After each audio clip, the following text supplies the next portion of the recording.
from all, to all, with all, for all, through all. We thank the gods of creation. We thank the ancestors.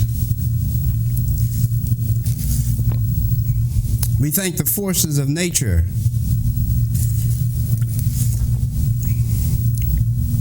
And we thank the earth.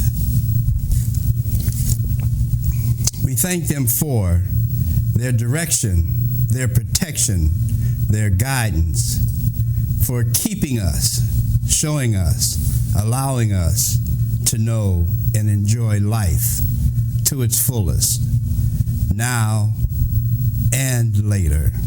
Black people who was love with the slow march of time.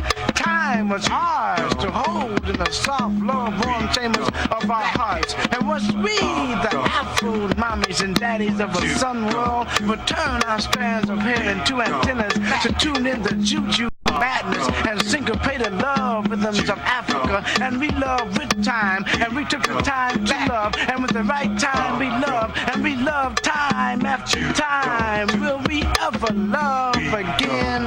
Will we ever love again? Will we really ever love again? Or will we just sit and rot away with the brighter tomorrows in the skag field, rat-cluttered halls of our minds? Black people, what y'all gonna do? Black people, what y'all gonna do? Will the real black people please stand up?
There was Dr. James welding cords around a copper frame. We sing songs not for the accolades, to lift voices like a helicopter blade. High in the listening skies, my eyes glisten and tears drop down like rain. Not from the pain, from the joy of how far we came. My brainstorms are designed to celebrate our reign.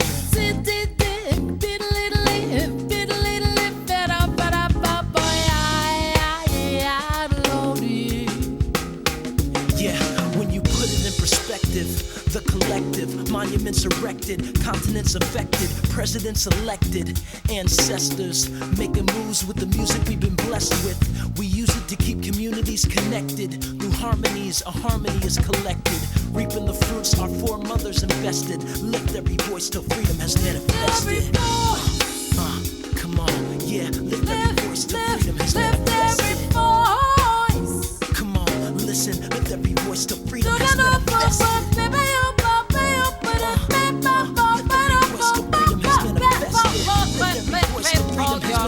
Come on, come on, come on, come on. Sing a song, yeah, talk to full of the faith that the dark past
Jumbo Habari, and welcome once again to Our Story, the program that makes being black positive, relevant, desirable, and true to a lost nation in America. A program that speaks to the historical significance of the original people of the earth. Our Story Network takes pride in setting itself away from other programs that centers on entertainment or rhetorical mumbo-jumbo that misdirects your attention onto other things that causes you to exhaust your resources and renders you brain dead. It is Our Story who talks about commitment to you and your people. It is Our Story that champions the reestablishment of the black genius that once ruled the world. It is Our Story that focuses you in on rewards of black advocacy, black activism, black involvement, and black power. It is Our Story that encourages survival of the black race and solicits your involvement to that end. Black folks must remember, race first is the call of the day, and we as a people must. I say must take the pledge if we, the people of the original race, expect to survive. As I take the many lessons I have received over the years and reflect upon them, by sharing these lessons with my brothers and sisters, I realize the power that we as a people possess for the most part has gone unnoticed. The masses of black folks who have been rendered lost and disenfranchised from the meaning and mission our creators intended for us to embrace is all but depleted. It is because of the mission and meaning of the life of our ancestors that I realized how blessed as black people we really are. What fascinates me are the many gifts I have been granted, which allows me to distribute the information onward to you. As always, that message begins and ends with the importance of blackness. Say it loud, I'm black and I'm proud. Greetings, friends, comrades, family, the inquisitive onlookers, and our beloved viewers. Welcome, welcome, and welcome to Our Story Network. We thank you for being with us this evening, and we trust you will take something of value away with you after the program. That is the aim and goals of Our Story Network. The network that leads the pack in modern day communications and ancient and modern education. I say ancient and modern education because of the many errors we have found in the translations and interpretations of ancient records. The modern revelations by new black scholars have opened the window of discovery that has allowed the truth and knowledge originally disseminated by the black masters of education to flourish once again. This is one of the stumbling blocks that has kept black people from rebuilding their greatness and recapturing their birthright. Good evening, brothers and sisters, and welcome once again. We go to the ends of the spectrum in order to give you quality programming. With so many interests and conflicts going on in the world today, black people no longer have a monopoly on grief and strife. In America, it seems as if white people have gone crazy. Mass murder, political filibustering over gun control, presidential misconduct, black people rallying to support illegal and morally wrong behaviors for public demonstrations. Whatever happened to the fight for freedom? What happened to equal rights for people who were illegally kidnapped and transported to this country and are still forced to continue to labor for little or no financial remuneration? It is time to be proactive about the actual position and condition black people are forced to live in America and in around the world. This is 2019, people, and black people are still a day late and a dollar short when it comes to black health and welfare. Last week, I attended a forum that was billed as a conversation about blackface. As long as we consider the current thinking of addressing the ills and lack of equality, the group seemed to be on board.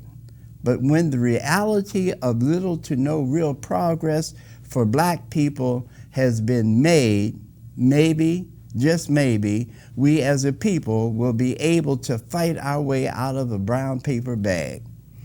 When I shared my views, the group became devastatingly quiet. I shared with the group the fact that the oppressor is fine when we police ourselves along the lines of accepted protocols for addressing the ills of society. I call this following the rules of engagement for protesting and registering one's dissatisfaction of conditions forced upon one's living conditions, established by the oppressor. But when black people use rules of engagement according to what is necessary for victory, the oppressors become unhinged and refuse to recognize the rights and abilities to protest. Let me share with you what I said. The purpose of blackface is to ridicule and belittle black people. The reason for all of the lies and distortions about black people is to devalue who black people are. The enslavement of blacks and the killing of black people is all geared at lessening the numbers of black people in the world. Within the black fight for freedom, justice, and equality, there is the smaller fight. That fight is for black people to accept the norms whites have established as the rule of law. The law is whatever white folks say it is and the way it has to be. Interestingly enough, black people are being recruited to promote this agenda. Blackface, the stories that blacks are inferior to whites, and all of the misnomers assigned to the black race are all placed there to overshadow the real reason why blacks are made to feel inferior. Birthrights are the reason, and our birthrights are the first rights granted to black people from whichever creator or creators you believe in.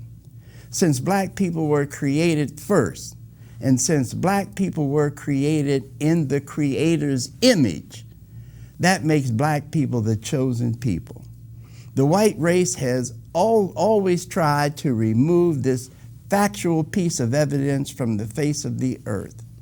The reason for blacks being subjugated is because whites have only been on the surface of the earth for a short period of time. The white race has stolen the story and the birthrights of the black people and tailored the story to try and make the story fit the white circumstances. So, why are we as black people allowing whites to continue to spread these lies about themselves and black people as a whole?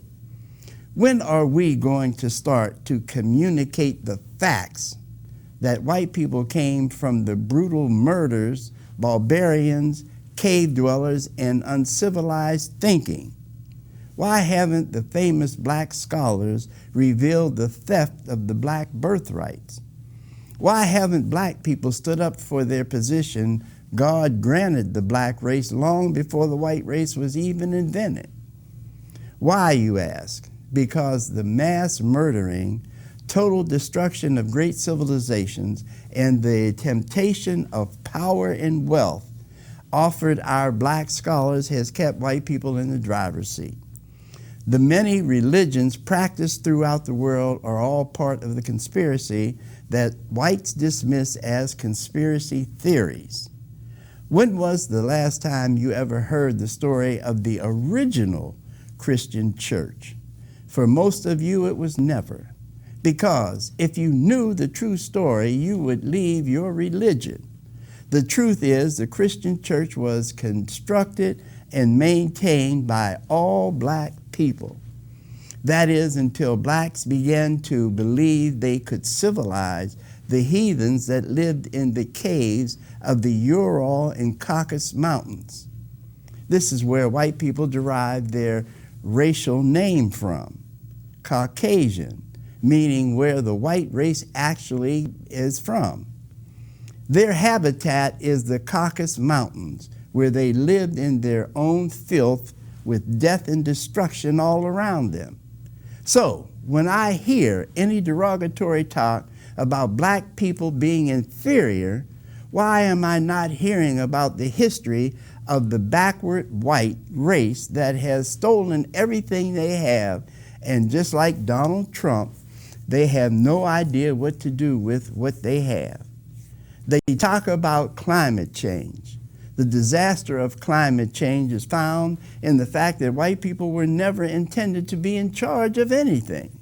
Therefore, everything is operating on a limited timetable because the original stewards of the earth are not in the positions to navigate this earth onto its proper course, or should I say, maintain this earth with the balance it was originally given in order for the earth to revolve properly.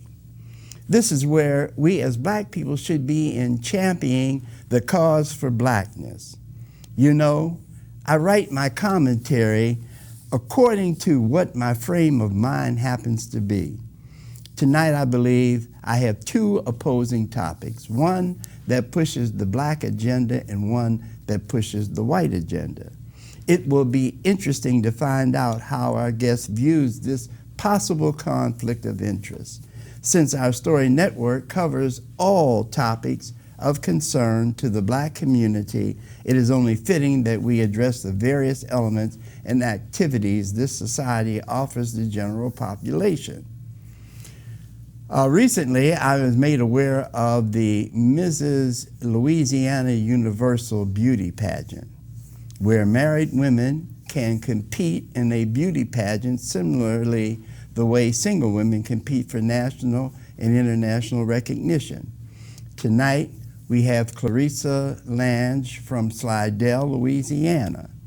I want to welcome Mrs. Lange to our story and have her to give us an overview of how and why she decided to compete in this pageant for the crown of Mrs.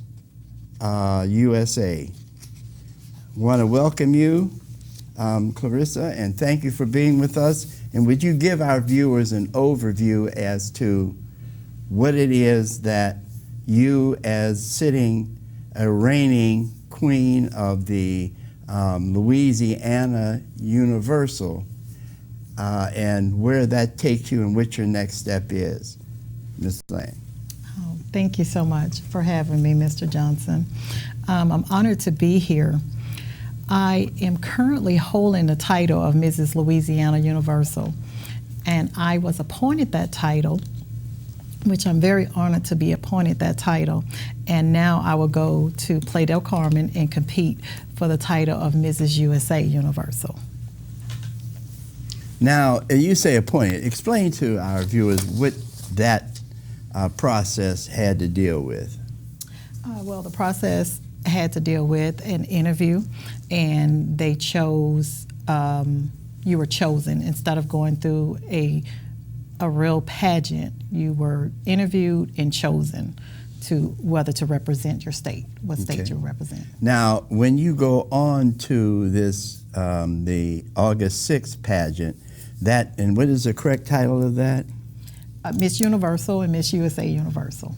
Oh, Miss Universal and Miss USA. USA.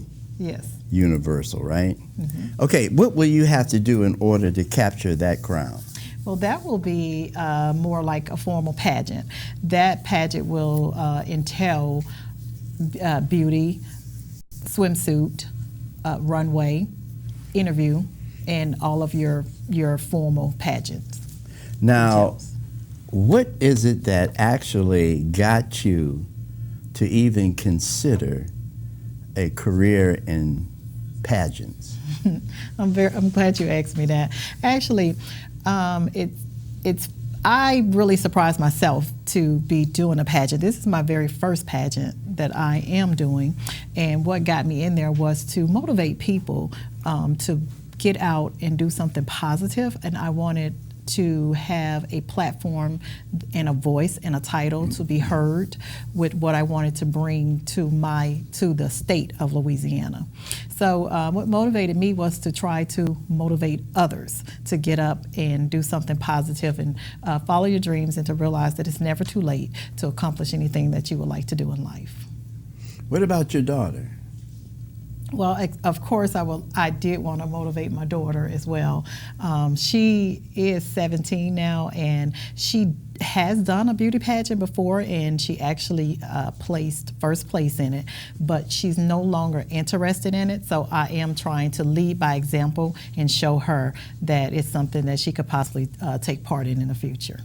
Now, I really wasn't aware that they had any pageants for married women. Yes. Is this the only one? No, it's several. There are? Mm-hmm. Okay. It is. And how seriously are these pageants taken? Well, from my point of view, they're taken very seriously. They are nationally recognized.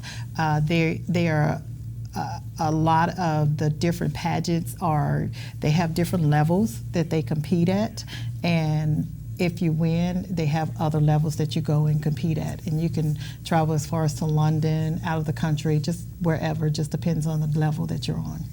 Now, what are you going to have to compete with when you go to Mexico? What are going to be some of the competitions you're going to have to participate in? One will be swimsuit. The other one will be interview. They do not have a talent competition, so it'll basically just be a swimsuit, interview, and runway. Okay. And do you have any idea how many women you're going to be competing against? I think it's going to be about 25. About 25? Mm-hmm. Wow.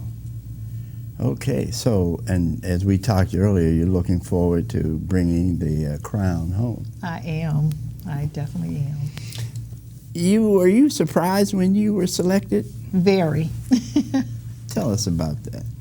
Well, I got the call about 2 weeks after the interview.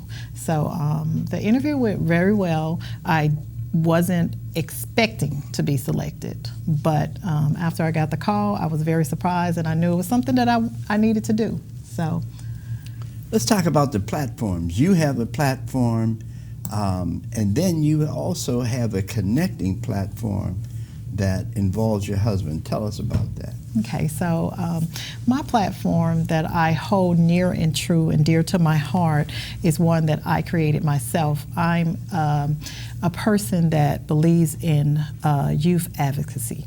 So I created my own platform and named it Stan after my husband. My husband's name is Stanley. Now, that platform stands for Standing Tall as Nurturing Dads. The way I came up with this platform was I watched him with our own children. So the way he interacts with them and takes time with them, I think he's just a great dad.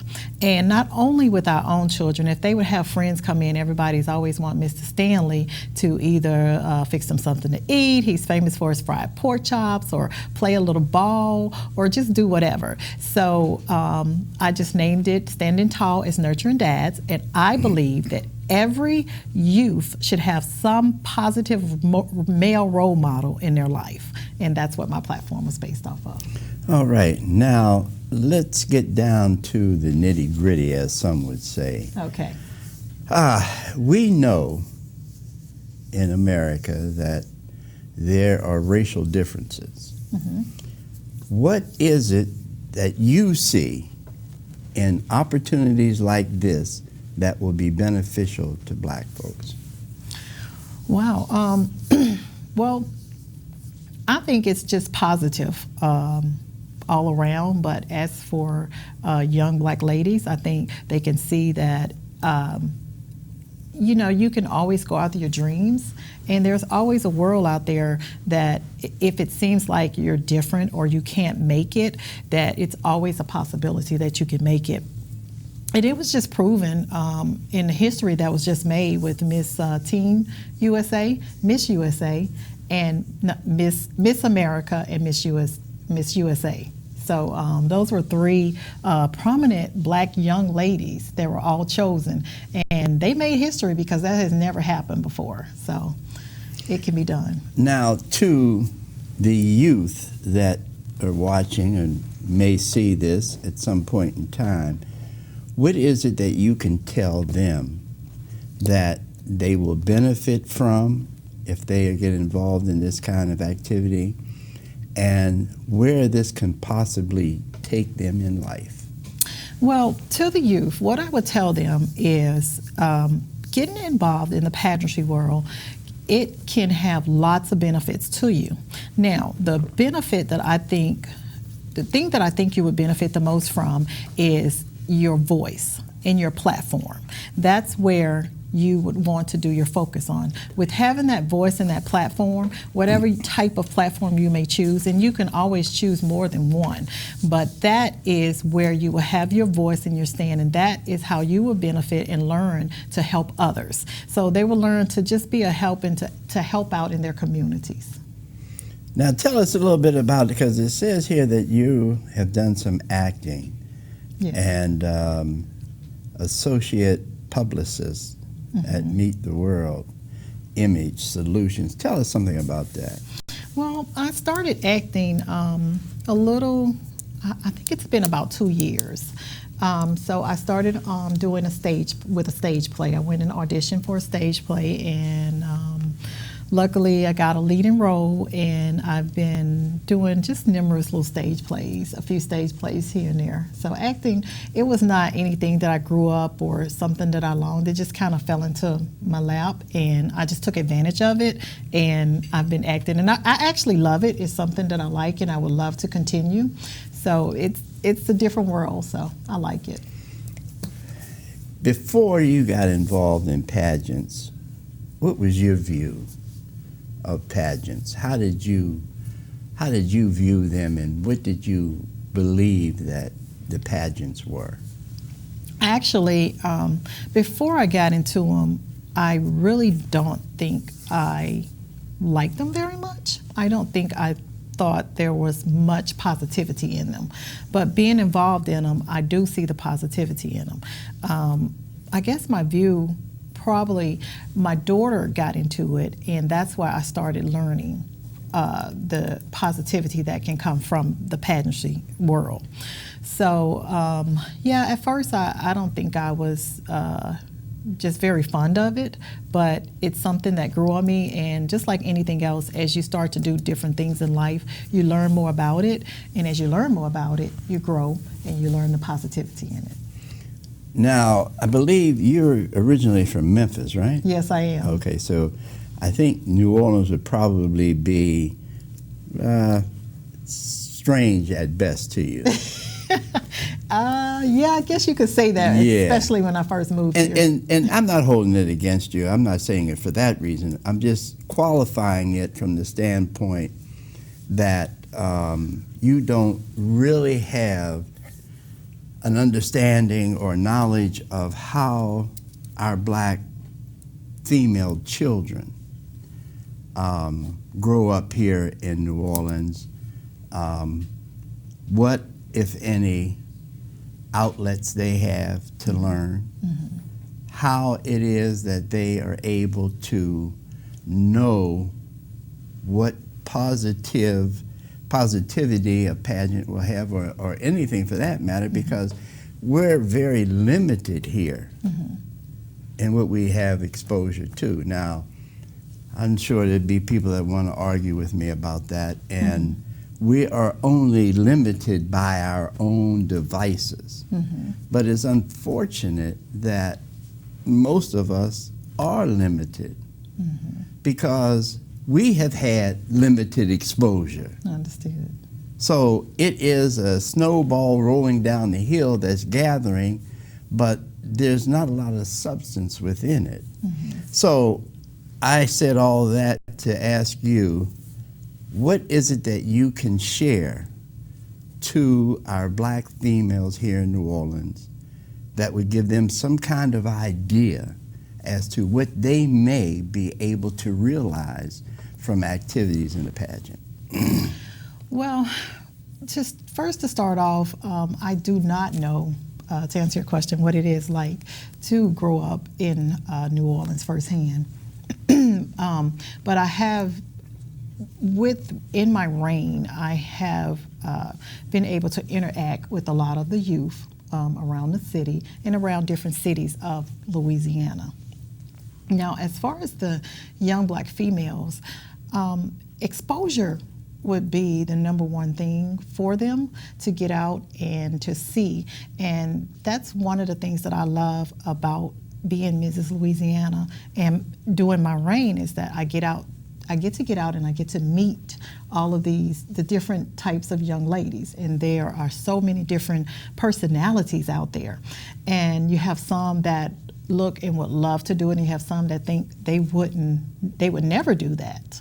So for them to see that they see someone of them that is out there and doing something positive, I think that some of them, you can't reach all, but some of them will see that it's possible if it's something that I would like to do. And as far as them being able to do it, they would just have to take the necessary steps and just get educated on what they would have to do in order to succeed, or the next step into entering the pageantry world. Thank you. I want to let our viewing audience know that we've opened up the phone lines for them to call and participate in the conversation with a question or comment. So we welcome that. We do have a caller. We're going to go to the caller. But first, I would ask the caller and any other callers to turn your volume of your television all the way down and talk to us directly in and through the telephone. With that, caller, I want to thank you for watching and participating. And what question or comment do you have for us this evening? Good evening. I was responding to the question that you had posed to the young lady regarding New Orleans of young ladies and having exposure outlet. And ironically, the young lady said she's from Memphis. So you brought she's from Memphis. And I would like to say that I think the situation with many of our young females are the same throughout the country. One of the things that many people may be familiar with is that here in New Orleans, the problem of prostitution, the police has indicated a disproportionate amount of the young females are coming from Memphis to New Orleans. And so I thought that question was kind of interesting. You talked about outlets.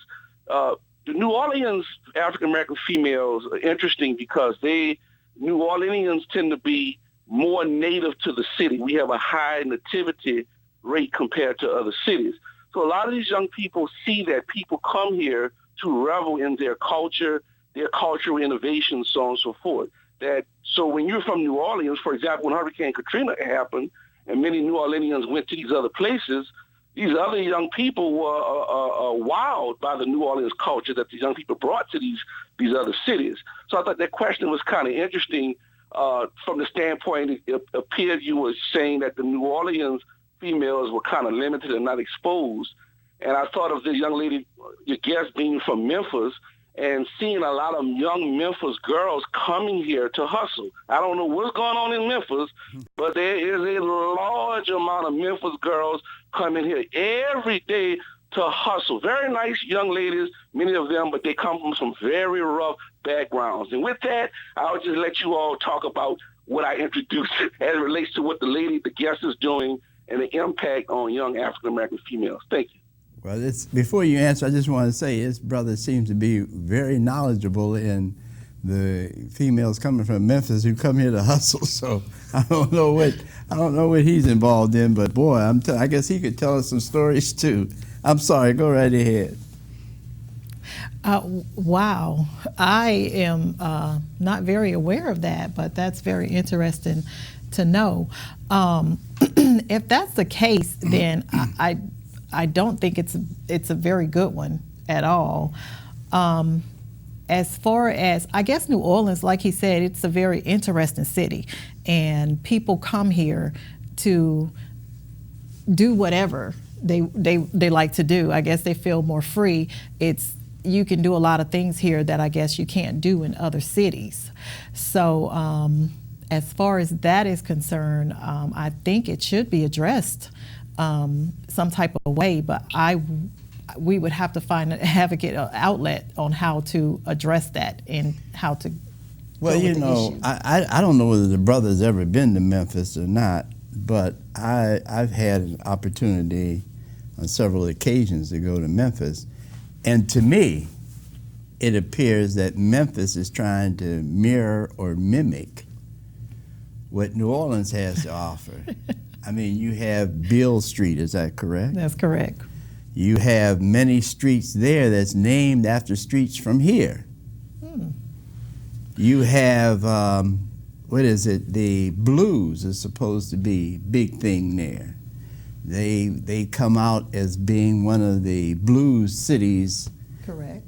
of the country. So I see a lot of reflection of, I would say, more of the French quarters in Memphis than I do in most places.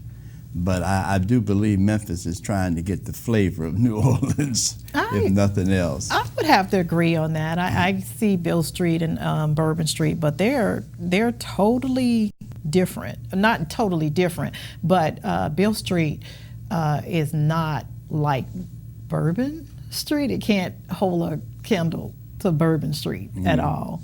So yeah, I do see the similarities. Actually, my husband used to tell me that Memphis is kind of trying to mimic New Orleans a little bit. So I would agree with that. Yeah. Okay, so getting back to finding some positivity, as you talked about, Yes. for our youth, what, be they male or female, what would you offer as suggestions for especially our teenagers?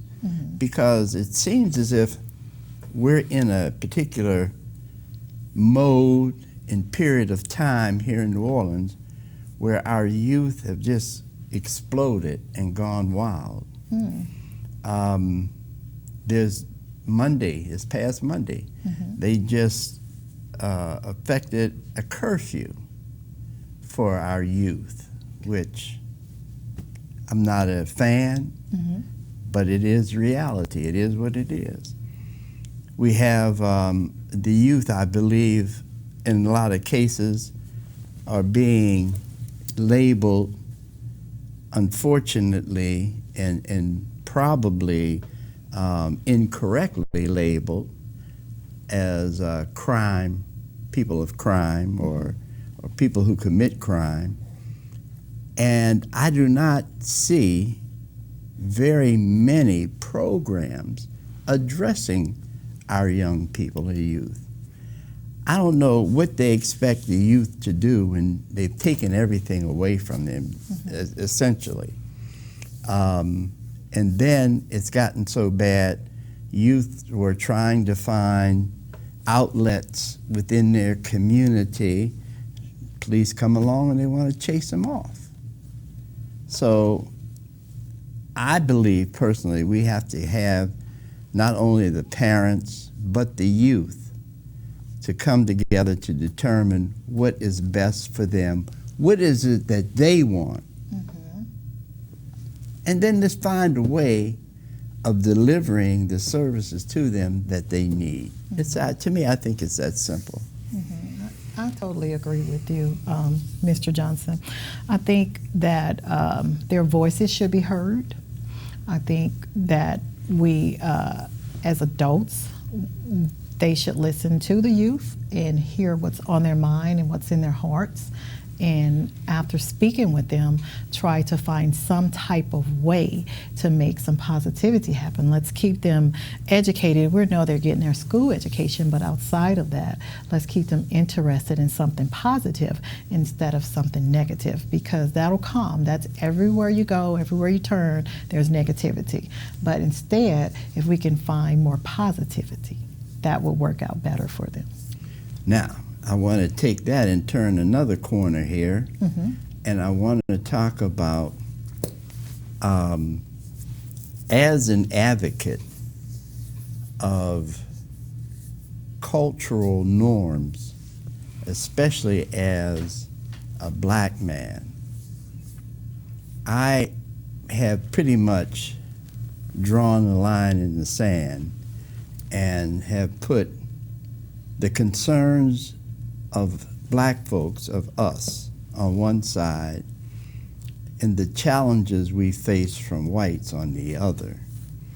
So, in dealing with pageants, how do you maintain a black cultural footing and at the same time participate in a multicultural activity?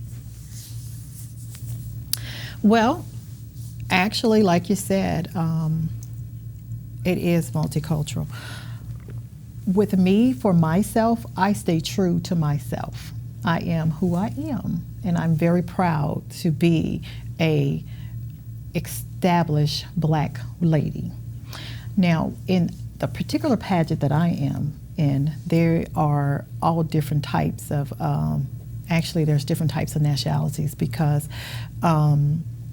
we have the states and then we have the ones that are out of the state. So we have all type of women that are coming together, and it's good for the diversity is really good to get to meet the different people. But as far as for me, I know who I am and I stay true to myself, and that's just the best that you can be. As the advice that I'll give anyone, even young men, young women, just stay true to yourself. Know who you are and don't deny that. And in knowing who you are and not denying that, give us some idea as to how we can reach that. How do we find out who we are? That's a good question. Well, for me, I am a person that I like to reach within, and I sit and I think about who I am. Where did I come from? What is my background? My family roots and their values. And I talk to my grandmother, my mom, grandfather, dad. Talk to the elders in your family and go back and find out, where you're from, who you are, how did they grow up, what is your family roots. And that's the first place to start. There's no other place to start but within your home, within your family. Let me go to another place. You are a mother of three. Two of the three have either been through or currently are within their teen years. What advice do you have for parents of teenagers or soon to be teenagers as far as keeping them out of trouble or keeping them away from what we want to call bad elements? Wow. Well, it's a challenge. But the advice I would probably give, it's not it's not just as simple as don't do this or do this. It's just, you're gonna live every day and problems are gonna arise. It's just how you handle them and how you talk to your kids. So I would tell everyone out there, make sure you have an open relationship with your kids. Make sure you're able to talk to them. Make sure they're comfortable enough to come to you and talk to you and tell you something that could be bothering them or what's on their mind or something that they might see or something that they might think they could be thinking or whatever. So I think communication is just the number one thing with children. And that would be my best advice that I could give. And to know that nothing is perfect. Some things happen unexpected, but it's nothing perfect, but just keep your lines of communication open. Now, with your children, you have given them an opportunity to have a full experience, a full family experience. It sounds as if you come from a full family experience when you were a child. Well, actually, I did not. Okay. My father was absent in my life a little bit. As far the younger age, he was there, but probably from third grade up until out of high school, he was not as present in my life as I would have liked him to be. So I wouldn't say that I came from that, but that is something that I did want for my children. And my husband and I, we try to set a good example as a mother, husband and wife, mom and dad for the kids. We're not perfect people, but we try to give them that. And I'm glad that you opened up and was open enough to share that with us, because, I didn't have any idea that was the case. And it's interesting because here you come from a foundation that is not as solid as the one you have provided. No, it's not. You see what I'm saying? Mm-hmm. So is there anything that you can give us that we may at least examine, look at, to see if we can do better or shore it up a little better than it is within our own context, especially when we have children involved? Well, I came from, like I said before, my mom was a single mom for many years, and she raised my sister and I. But I just wanted to, let me share a quick story with you. One Please. of my favorite stories that I love, and it just gave me really, it warms my heart when I hear it, and it's not particular about me, and some of you might have heard it, but it's a story of two little boys, and they were brothers, and their mom passed away when they were young, so they grew up in the house with their father, and their father was an alcoholic, and he drank a lot, and he laid around, and he was just not a very good role model for him. He was not, he was an alcoholic, and he did not show them all of the possibilities and the best things in life. So we have these two young boys who grew up, and one was became an alcoholic like his father. And he did the same exact things that his dad did. He drank, and he just did not have the best things going on for him in life. So someone asked him, "What in the world made you become this?" And he simply said, "I watched my father." So the next young brother grew up, and he became very successful. And in his success, he was a CEO of a company. He had a family, a wife and a family. And someone simply asked him, "What made you become what you became?" And he simply said the same thing that his brother said, "I watched my father." So you have two children in the same household under the same circumstances. They both watched their father. One decided that, this is what I'm going to do, the same thing that my father did. And one decided that I would like to do something more with my life, and I would like to do something better. So with me, I just would like to say that that was just my goal in life. My goal was to have a family and to raise my children with their dad. So that's what I wanted to do. Okay, well, thank you very much. We have another caller. We're going to go to the phones. Caller, we ask you to turn your volume of your TV down. Talk to us directly in and through the telephone. And I have to alert you that we're on a short time frame. We've only got about 2 minutes left. So, caller, what is your question or comment? You guys are talking generic. Basically, we are responsible for our own kids. We should govern our own kids and make sure that they abide by the law. In the old days, in the 60s and the 70s, you understand, you've been around long enough, you had uncle or someone putting kids in place. They ain't blame the white man for that. We are responsible. We are responsible for our youth. Okay, I appreciate it. Thank you, my brother. Appreciate you calling. Yeah, I'm gonna let you comment in just a second, but the brother is right. We are responsible for our children. We're responsible for our behaviors, and we need to be more mindful of that, but we need to take that in hand and begin to do something about it. Go ahead. I totally agree. We are definitely responsible for our youth, and it's what the examples that we set for them, that's what they're watching. So please keep in mind that they are watching, and we are very responsible for them. Listen, we have the fastest hour in television. It really has been. And we're getting ready to close out, but is there anything that you want to share with us before we go, or is there any information you want to give us that we need to follow in on? Do you have any personal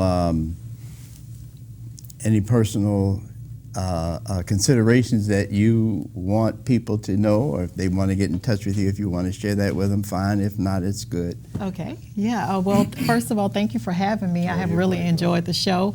And you guys can follow me under Mrs. Louisiana Universal 2019 at yahoo.com is my email. Instagram is Mrs. Louisiana Universal 2019, and the same for my Facebook page. And you guys don't forget to just show love out there. I do have an upcoming school drive that's coming up, so keep a lookout for that. And I have a few more events that'll be coming up before my reign ends, and I will be going to compete for Miss USA Universal in August. And we want to thank you for being with us, and we want to thank you for representing Louisiana, Miss out of Memphis. Yes. All right, I want to thank our viewers for being with us. And tell you that, you can catch us on YouTube at Our Story Network. It's time for us to leave, but you always have the number that's up on the screen where you can get in touch with us anytime, 7 days a week, Monday through Friday. Stay strong, black folk. Stay involved. But the most important thing for all of us to know and understand, we have to stay committed to blackness. Till we see you again, brothers and sisters, Yahuwah Sasa Umgawa.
Dr. Dre, there was Dr. James, welding cords around a copper frame. We sing songs not for the accolades, to lift voices like a helicopter blade. High in the listening skies, my eyes glisten and tears drop down like rain. Not from the pain, from the joy of how far we came. My brainstorms are designed to celebrate our reign.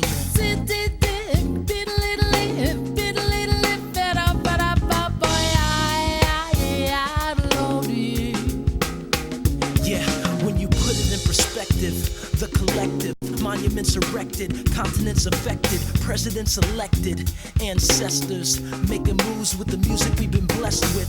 We use it to to keep communities connected. Through harmonies, a harmony is collected. Reaping the fruits our foremothers invested. Lift every voice till freedom has manifested.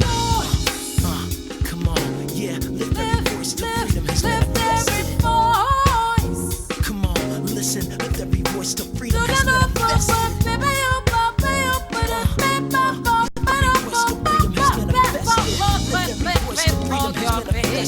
Come on, come on, come on, come on. Sing a song, Yeah, talk to full of the faith that the dark past has taught us. come on. Sing a song full of the hope that the present has brought us. Facing the rising sun Facing the rising sun, come on. of our new day begun. It's a new day.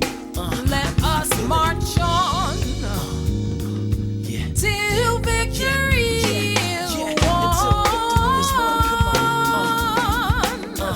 Till victory is This is won. victory music. Come on, I hope you feel it.